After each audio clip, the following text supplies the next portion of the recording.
Good evening. Welcome to South Asia Newsline. I am Uzma Jafri. Here are the top stories we are tracking for you on Thursday, the 19th of April. Indian Prime Minister Modi attends 25th Commonwealth meet in London.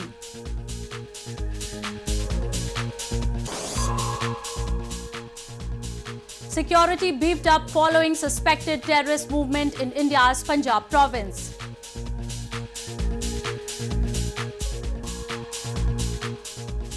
And Pakistan agrees to remove checkposts on Afghan soil.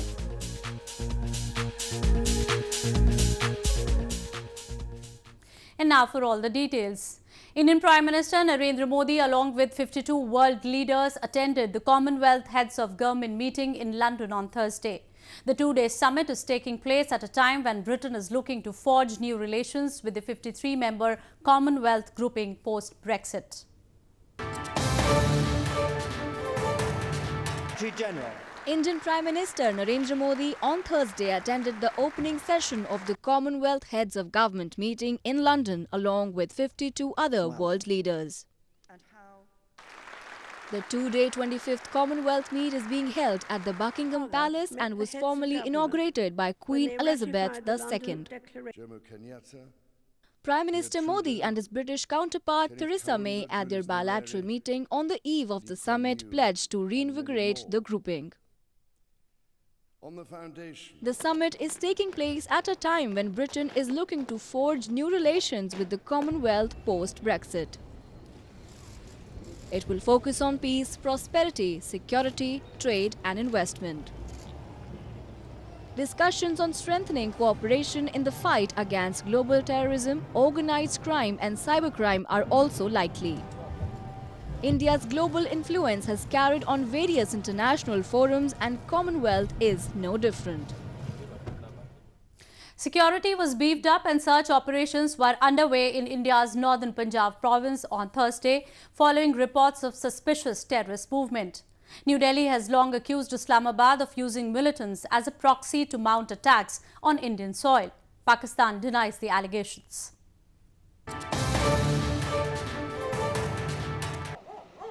Security was beefed up and search operations were underway on Thursday in Pathankot district of India's northern Punjab province following reports of suspicious terrorist movement.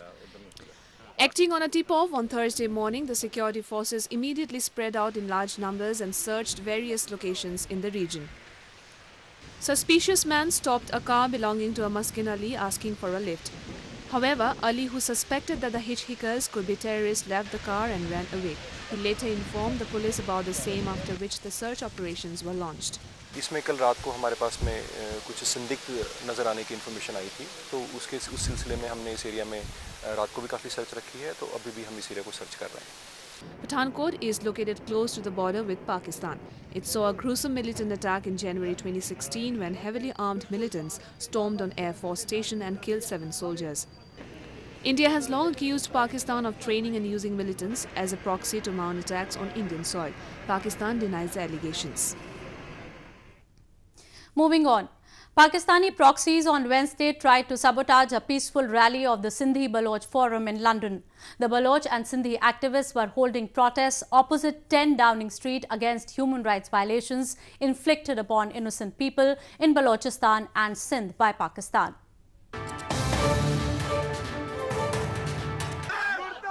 Pakistani proxies on Wednesday tried to sabotage a peaceful rally of the Sindhi-Baloch Forum in London. Baloch and Sindhi activists held massive protest opposite 10 Downing Street against human rights violations committed by Pakistan in Balochistan and Sindh. The protests, which were held ahead of the Commonwealth Heads of Government meeting, aimed to inform the world leaders that Pakistan is committing atrocities on innocent people in Balochistan and Sindh. Activists have long accused the Pakistani establishment of forcibly taking control of the land and resources, violence against ethnic minorities and committing extrajudicial killings in Balochistan and Sindh. They urge the international community to intervene as attempts to highlight the situation have long been repressed. Mawia Malik made headlines when she debuted last month on a private television channel in Pakistan, becoming the conservative country's first transgender news anchor. Opinions are mixed about the 21-year-old trainee anchor, but Malik says she has achieved her childhood dream. Marvia Malik made headlines last month when she made her debut on a private Pakistani TV channel and became the conservative country's first transgender news anchor. The 21-year-old trainee anchor says she was disowned by her family when she was 16 following years of being forced to dress and act like a boy. She trained and then found work as a makeup artist, funding her journalism degree at Punjab University. Through her beauty industry connections, she landed a modeling job and became the talk of the town. The story of a life and demeanor that impressed the selection panel at Kohinoor News, and she was selected to be part of the team. इन्हें बहुत ज़्यादा बुरी नज़र से देखते हैं। अगर ये पढ़े लिखे माहौल में आ रहे हैं और इन्हें चेंज कर रहे हैं, ये तो बहुत अच्छी बात है। और मेरे ख्याल से तो ये टीवी चैनल वालों को बहुत अच्छी बात है कि उन्होंने ये कदम उठाया है। और मेरे ख्याल से दूसरे लोगों को भी चाहिए, टीवी चैनल वालों को या दूसरे मीडिया को लोगों को भी, कि वो ज़्यादा से ज़्यादा ऐसे लोगों को मौका दें ताकि ये भी आगे बढ़ सकें, ताकि वो भी अपनी ज़िंदगी अच्छे तरीके से गुजार सकें। अपनी ट्रांसजेंडर कम्युनिटी के लिए कुछ ना कुछ करना चाहती थी। मैं ये समझती थी कि हमारी ट्रांसजेंडर कम्युनिटी इस तरह बहुत ज़्यादा वीक है, स्टडी के लिहाज से और जॉब्स वगैरह के लिहाज से, और पॉलिटिकली वो इतनी स्ट्रॉन्ग नहीं है। सो मैं अपनी कम्युनिटी के लिए कुछ ना कुछ करना चाहती थी। सो मुझे अपॉर्चुनिटी मिली तो मैंने लाजमी अवेल करना चाहिए।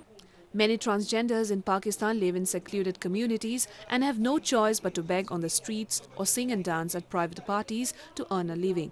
Some also turn to prostitution to make ends meet. Legislation has sought to make transgenders a part of society in recent years, ruling that they were entitled to all rights guaranteed in the constitution to all Pakistani citizens. Third gender is also a category in national identity cards, but not all Pakistanis are so accepting. In news from Afghanistan, Afghan and Pakistani military officials held talks for the second time in just a few days to discuss incursions by Pakistan against Afghanistan along the Durand Line. After the meeting, Pakistan has reportedly agreed to remove checkposts on Afghan soil.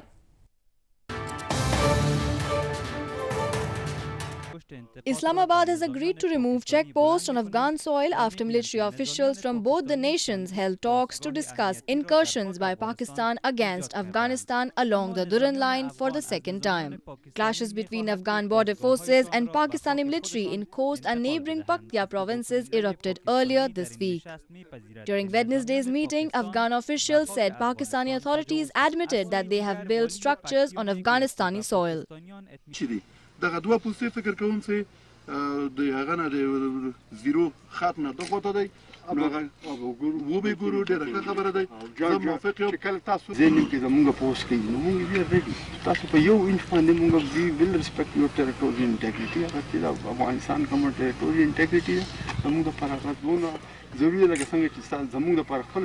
Meanwhile, the Pakistani delegation also asked the Afghan authorities to return Pakistani soldiers who were arrested by their forces in Zazai Maidan district in Khost 3 days ago. The arrests were made after clashes between Khost residents and Pakistani military personnel broke out in Zazai Maidan district when Pakistani troops tried to take control of an Afghan checkpost. More on news from Afghanistan. The police chief of Afghanistan's Kandahar province, General Abdul, on Wednesday called on residents of the southern province to participate in the country's upcoming polls. The police chief, who along with his wife registered his name to vote, said this time the elections appear to be different to those held in the past.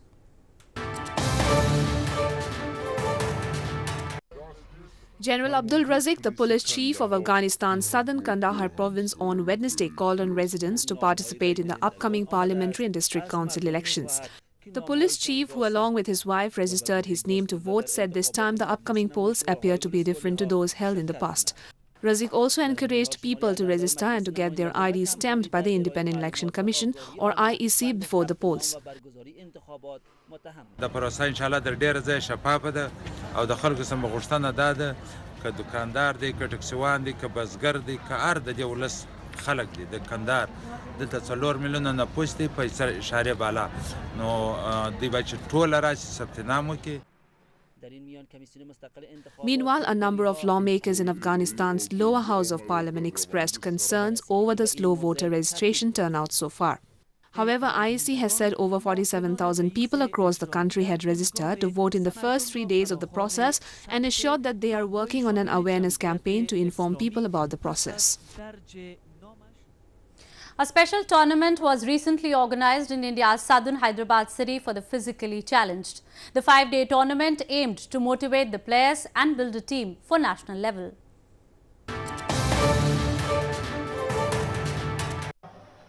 A D20 tournament was organized for disabled cricketers in India's southern Hyderabad city on Wednesday.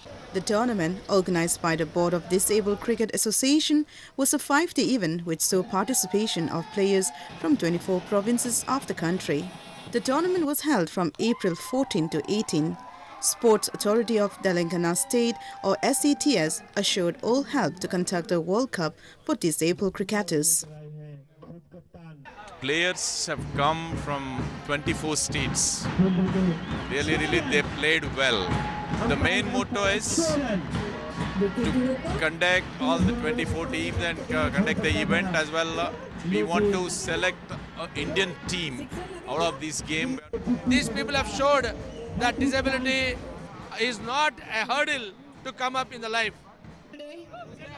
Crippled, either by birth or by accident, the young men showed their passion for sports. The main aim of the event was to find good players so that a strong national team of disabled could be formed.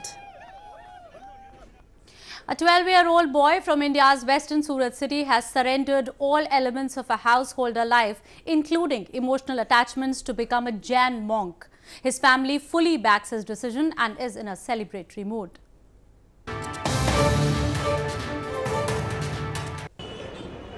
A 12-year-old boy, Bhavyasha, abandoned all materialistic pursuits of life in India's western Surat city and converted himself into a Jain monk to embark upon the journey of truth.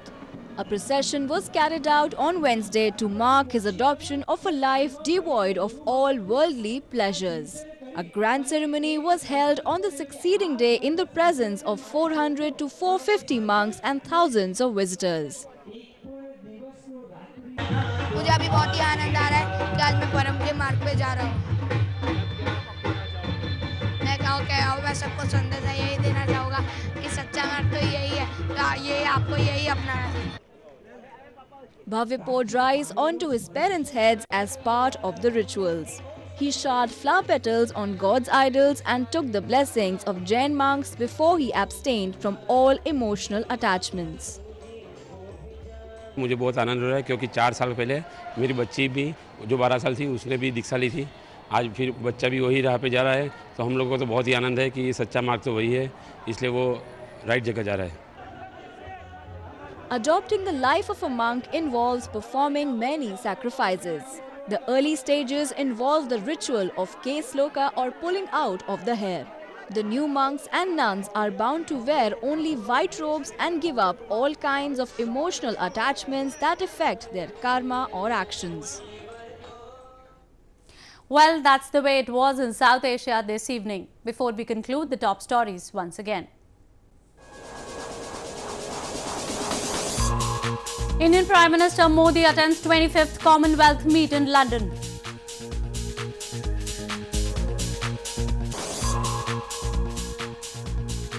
Security beefed up following suspected terrorist movement in India's Punjab province.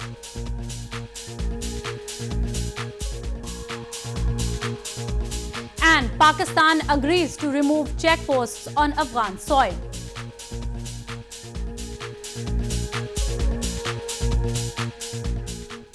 Now our viewers can watch the show on SouthAsiaNewsline.com. You can also visit us on Facebook.com/SAsiaNewsline and follow us on Twitter @SAsiaNewsline. That's all in tonight's edition. We will see you same time tomorrow. Good night.